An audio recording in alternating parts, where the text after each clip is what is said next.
Salam izləyicilərimiz, pasiyentimiz bizə ayaq taban ağrıları şikayəti ilə müraciət edib.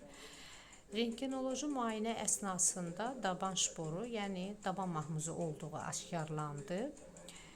Pasiyent səhər yuxudan qalxarkən ayaqaltı hissəni döşəməyə qoyduqda daban nahiyəsində kəskin iynə batma hissiyatı, daban ağrıları, bu ağrıların topuq nahiyəsinə və baldırın içəri əzələsinə yayılaraq onda həm axsama hissiyatı, həm də hərəkət məhdudluğu yaradır.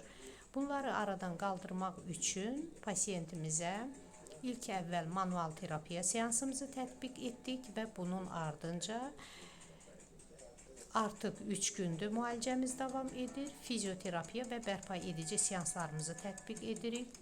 Nəticədə ağrılar azalıb, axsama hissiyatı aradan qalxıb. Seanslarımızdan aldığımız nəticələri sonunda sizinlə paylaşacağıq. Seanslardan faydalanmaq istəyən pasiyentlərimiz səhifəmizdəki WhatsApp nömrələri ilə və yaxud da rəy bölmələrinə yazaraq klinikamıza yaxınlaşa bilərlər.